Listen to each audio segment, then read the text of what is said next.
¿Qué es la gracia y quiénes son sus enemigos? Parte 1. Introducción. El capítulo 5 de Romanos muestra el triunfo de la gracia sobre el pecado. Pablo ya había hablado de la justificación, pero no había explicado lo que esto significaría en la práctica. Aquí entenderemos la gracia con la que Dios nos justifica, aboliendo el dominio del pecado y haciéndonos vivir libres en Cristo. ¿Quién son los enemigos de la gracia? Dividamos este tema en partes. 1. Antinomianismo. 2. Legalismo. Parte 1. 1. ¿Qué es el antinomianismo? El primer enemigo de la gracia fueron las personas que estaban en contra de ella, en este caso los antinomianos. Antinomianismo significa especulación sobre un problema filosófico realizada a través de dos argumentos, ambos coherentes y creíbles en sus respectivas formulaciones, pero antagónicos en sus conclusiones. Pablo se dio cuenta de que su argumento sobre la gracia podría llevar a malentendidos.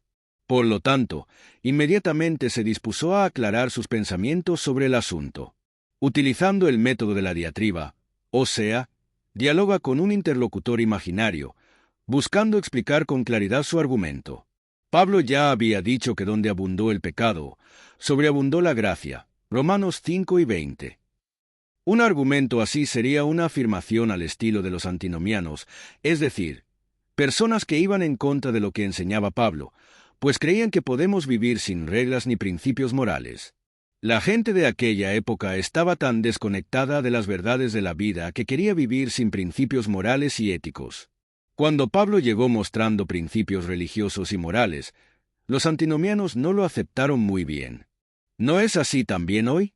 Vivimos en una sociedad donde necesitamos aprender a vivir con ética y principios morales. Entendamos un poco más sobre los principios morales que rigen nuestra convivencia en sociedad como cristianos. 1.1. ¿Cómo entender que esta vida, en este mundo, es la única que tenemos? La moral no debería dictar cómo vivimos nuestras vidas hoy para que estemos en una mejor posición cuando muramos. Todo lo contrario, la moral dicta cómo en la vida podemos mejorar la utilidad de nuestra vida. Solo tienes una vida para vivir, así que vívela lo mejor que puedas. 1.2. La moral no viene de la religión. Cuando Dios creó al hombre, ya puso principios morales dentro de él. Fíjese que cuando Adán cometió su primer pecado, que fue la desobediencia, ya se vistió y se escondió de Dios, porque sabía que lo que hacía era moralmente malo. El hecho de que se sienta avergonzado por lo que hizo demuestra que la moralidad ya estaba arraigada en él. El hecho de que una persona sea cristiana no significa que sea moralmente correcta. A veces una persona es evangélica, pero no justa. La palabra pide que seamos santos y justos.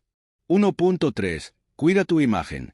La Biblia nos enseña que debemos cuidar de nuestra imagen. Algo muy importante para vivir una vida abundante con Dios y ante los hombres es nuestra imagen. Nuestro posicionamiento en la sociedad dicta quiénes somos. Cuida tu imagen. Muchos dicen, soy así, no voy a cambiar. Esto es bastante peligroso en este siglo. Vivimos en una sociedad donde los cambios son constantes. Necesitas ser una persona flexible al cambio, porque esos quien no cambia no tiene espacio. En el lugar de trabajo, en la iglesia y en otros lugares. Hazte hoy algunas preguntas como, ¿cómo me ha visto la gente? De manera positiva o negativa. Reflexiona sobre tu imagen, tu vida, y trata de mejorar los puntos negativos pidiendo ayuda a Dios. Si alguien dice algo para denigrar tu imagen, déjalo en manos de Dios, porque Él dice, no toquen a mis ungidos ni hagan daño a mis profetas. 1 Cro 4 y 22. 1-4, Pablo no acepta ni confirma el antinomianismo. En el antimonismo no hay normas. Las personas que aceptaron erróneamente este pensamiento creyeron que cuanto más se peca, más gracia se recibe. En otras palabras, la gracia no impone límites. Previendo esta comprensión errónea, el apóstol pregunta, ¿qué diremos entonces? ¿Continuaremos en el pecado para que la gracia abunde? Romanos 6.1. La respuesta es no. La gracia no debe servir de excusa para el pecado. Desafortunadamente, el antinomianismo ha ganado fuerza en nuestra sociedad, llegando a ser socialmente aceptado incluso dentro de algunas iglesias evangélicas. Esta es una doctrina venenosa que erróneamente hace que la gracia de Dios parezca validar todo tipo de comportamiento que es contrario a la palabra de Dios. Muchas iglesias han entrado en una gran decadencia espiritual, como por ejemplo, 1.5 Empobrecimiento de los cultos. Hoy en día hay una gran pobreza por parte de los líderes en relación a la palabra de Dios. Muchos servicios sin la palabra, enfocándose solo en la música y pequeños shows durante el servicio. La Biblia enseña que la adoración debe ser dirigida por Dios y llena del poder de Dios para la salvación de judíos y gentiles. 1.6 Predicaciones que distorsionan las verdades bíblicas. Si el enfoque de la predicación no es el poder de Dios manifestándose en el hombre a través del Espíritu Santo y la salvación a través de Jesús, la predicación se vuelve vacía y distorsionada. 1.7 Confusión doctrinal dentro de la iglesia. A menudo, dentro de la misma iglesia hay varias diferencias teológicas y personas de la misma iglesia predican mensajes diferentes. La mejor manera de reajustar esto es que todos los miembros participen en los servicios de enseñanza y en la escuela dominical.